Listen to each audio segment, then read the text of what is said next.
Hello. So fake news is a big thing at the moment with Brexit and the Trump election. Something you should remember about fake news is that it's not always malicious. A lot of it's actually produced by, well, kids in Macedonia and other parts of Eastern Europe. There's also unintentional fake news. There's a case of this guy who spotted some coaches nearby an anti-Trump protest shortly after the election, and he figured that they would, be for trucking in professional protesters, when in fact they were for a nearby convention. And he just tweeted this, and it spread like wildfire, and it even got picked up by Trump himself, which solidified that as something of a fact in the minds of Trump supporters. In the end, the original poster realized that it was actually for a nearby convention, and he took the original tweet down, and he stamped fake all over it. But that didn't get anywhere near as much publicity as the original tweet. That said, yes, some fake news is actually malicious.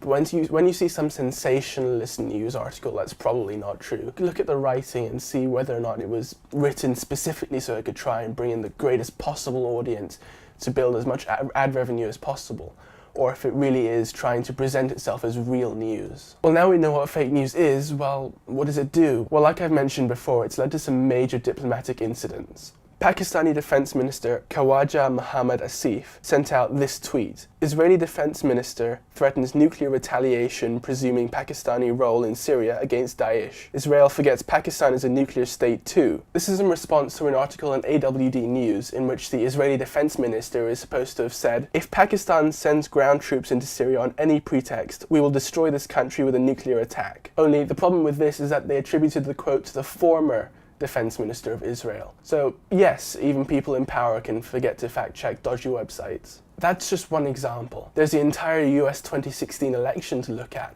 I'm not going to talk about this too much because it's already been covered by just about every other media source at this point.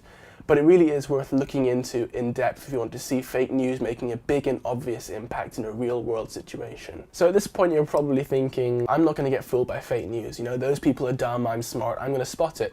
And chances are, yeah, you're gonna spot the really obvious ones, like Daniel Radcliffe is Chinese, as revealed by Harry Potter author J.K. Rowling. I mean, really? Well, let's run a test. GOP, Republicans, promises Americans will be able to keep current medical conditions if Obamacare is repealed. Okay, you're probably thinking, true.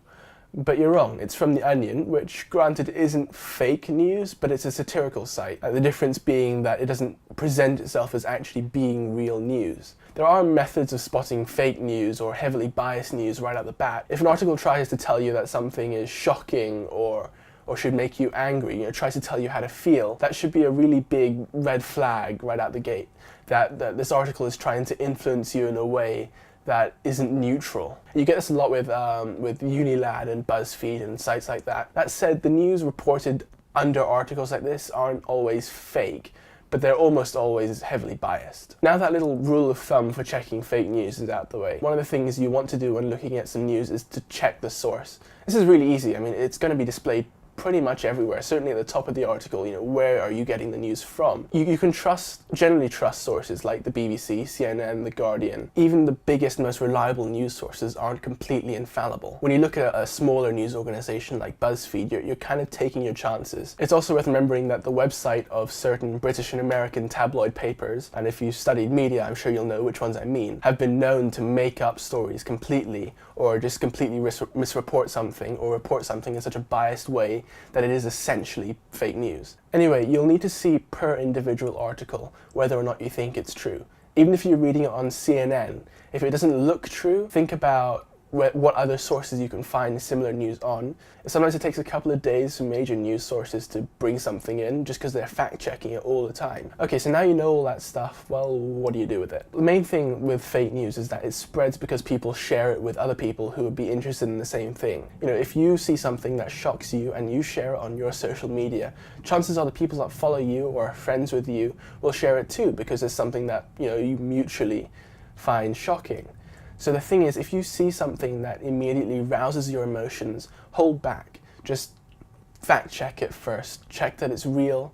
Check that you're not sharing something that's heavily biased or false. That can go a long way to stopping fake news spreading. And I want to leave you with one last thing. check the story. Always check the story. If you're in doubt, you just check the story. Even if you think it's true, just check it. It reduces the risk of you spreading fake news and contributing to the problem that is fake news. Thank you for watching the video, and I hope you now know more about fake news.